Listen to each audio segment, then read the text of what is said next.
Hey guys, it's James here from eBassGuitar, and in today's bass guitar lesson I'm going to show you how to split the Eric Clapton version of I Shot the Sheriff into 3 simple core ideas. If that sounds good, make sure you check this lesson out all the way to the end.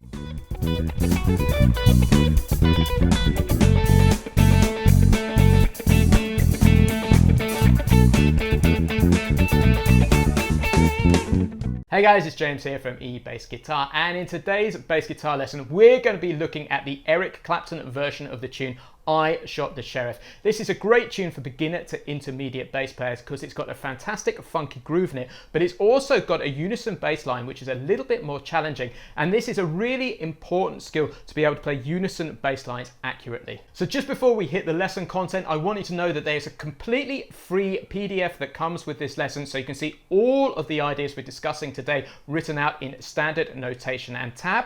Also, all of the backing tracks that we're using in the lesson today, you can get inside the Bass Lab Plus, which is my program for beginner to intermediate bass players over at eBassGuitar. There's a link in the description below where you can grab your free 14-day trial. So first of all, let's take a look at the fundamental chords and scales and groove which are found in the chorus section of I Shot the Sheriff, which starts this particular tune. So this is what we are aiming for. 1, 2, 3, 4.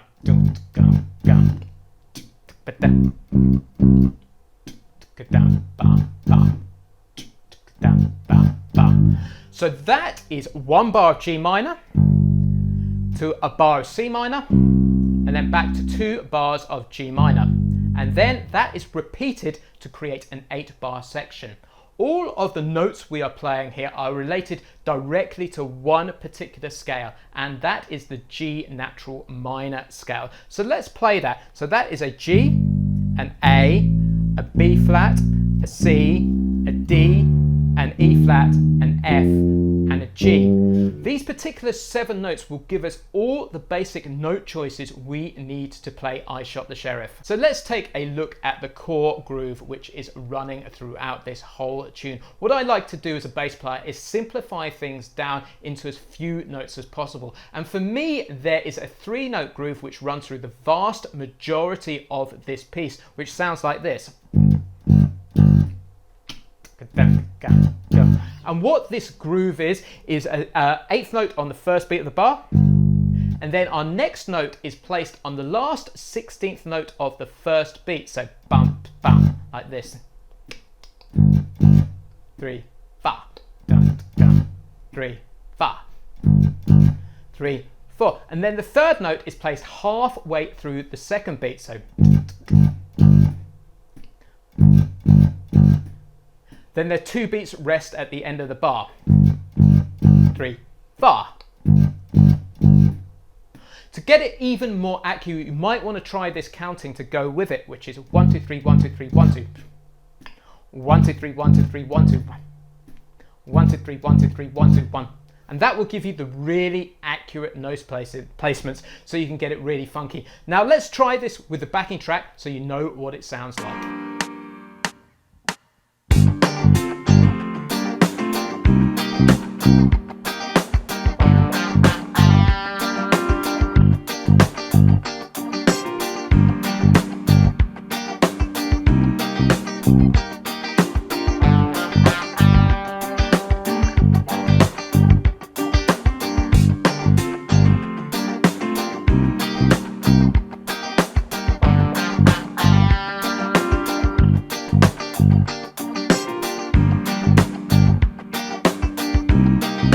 So we've looked at the chords which are found in the chorus section and the fundamental groove which runs through the vast majority of this tune. Now this is where things get interesting. It's the first section, and there are 2 new elements we're going to introduce. The first element is a new 2-bar chord sequence, and the second element is that all important unison phrase or hook that you find in the tune, which sounds like this.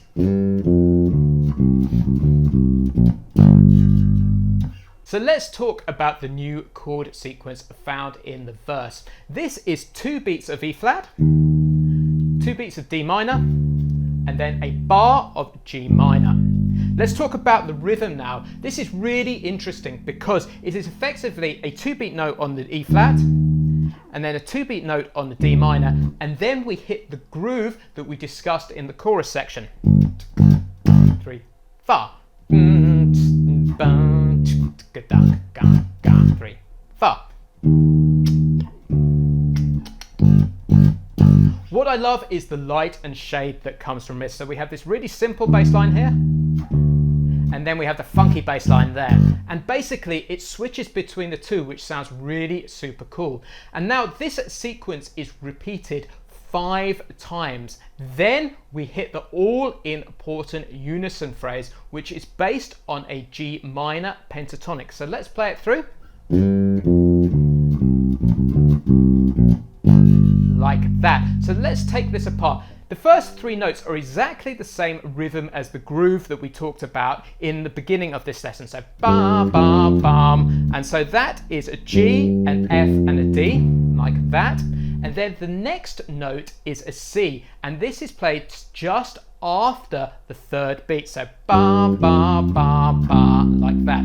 But what you will notice here is all of these notes are 3/16 notes long. So you can apply this bit of counting to it. So 1, 2, 3, 1, 2, 3, 1, 2, 3, 1, 2, 3, like that. And then we have this phrase which starts on the 4th beat of the bar, like that. Dun, ga, ga, ga, ba, ba, ba, like that, which is 2/16 notes and an 8th note, which is a B flat, a C and a D. So let's put the whole of that bar together. Dun, ga, ba, ba, ba, ba, ba. And then the last 3 notes are this, da, ba, ba, which is exactly the same rhythm as the groove from the chorus that we talked about at the beginning. So let's put this together. So 1, 2, 3, fa.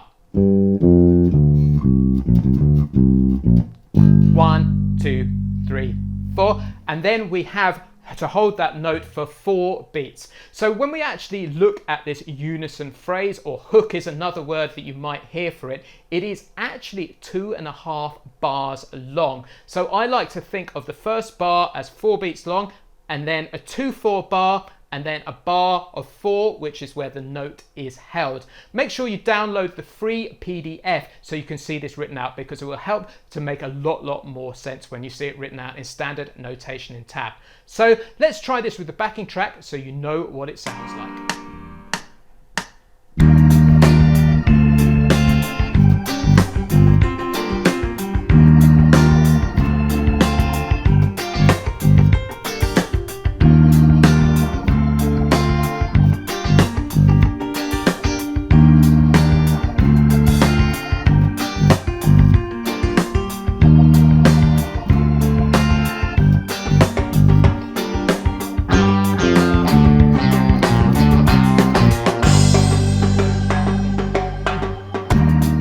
Guys, if you're enjoying this lesson, make sure you jump over to eBassGuitar.com and check out the Bass Lab Plus. The Bass Lab Plus is a training program specifically aimed at beginner to intermediate bass players, where we teach you all of the most important skills bassists need, from your very first lessons all the way through to playing songs just like this, and then even further into skills such as walking bass and bass line creation, so you can improvise your own bass lines. You can join free today with a 14-day trial. There is a link in the description below. To finish the lesson off today, what I want to do is show you how you can start creating and improvising your own bass lines over I Shot the Sheriff using the G natural minor scale that we studied right at the beginning of this lesson. The great thing about this idea that I'm going to show you, which is called the one-note scaling approach, is you can hear Eric Clapton's bass player using this all the time on the original. So this is 100% real-world stuff. So first of all, let's recap the G natural minor scale to begin with. So that is a G, an A, a B flat, a C, a D, an E flat, an F, and a G. And what the one-note scaling approach is all about is approaching from one step below the target note. So if our target note is a G, we are going to approach from an F. And rhythmically, we are going to place that F on beat 4 and of the previous bar. So it sounds like this. 1, 2, 3, 4. Ba-dum, bum, bum. And what we're going to do is we're going to add a little slide to it, or piece of articulation, so we can add a little bit more groove and a little bit more flavor to the bass line. So it's 1, 2, 3, 4. Da-dum, bum, bum.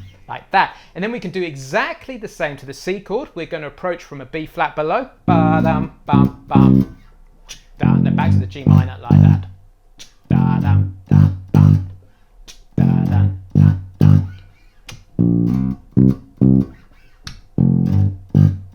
And you can hear this going on all the time in the original track, which is really, really cool. The great thing is it actually works too over the verse section as well. So we can slide into the E flat from the D below. We can slide into the D from the C below. And we can slide into the G minor from the F below, which will sound like this over the verse sequence. So it's 1, 2, 3, 4. Ba-dum, ba-dum, da-dum, bum, bum. Ba-dum, da-dum, da-dum, dum, dum. Da-dum, da-dum, dum, dum. Da-dum, da-dum, da-dum, dum, dum. So a really simple device which can add a lot of interest to your bass lines. So guys, let's try this with the backing track so you can see these ideas in context. What I'm going to do is I'm going to play the one note scalic approach the first time to begin with. Then I'm going to start to break out a little bit so you can see some of the ideas that I would naturally play over this tune. Don't forget to download the free PDF that comes with this lesson so you can see the one note scale approach written out in standard notation and tab, because that will really help you internalize this concept.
So guys, that's the end of today's lesson. If you've enjoyed this lesson, make sure you download the free PDF that comes with this lesson so you can see everything written out in standard notation and tab. And if you're a beginner to intermediate bass player and you're looking to really push your bass playing forwad, make sure you check out the Bass Lab Plus over at eBassGuitar for a full program for the beginner to intermediate bass player. There's a link in the description below where you can join free with a 14-day trial. Cheers, I've been James from eBassGuitar, and I'll catch you next time.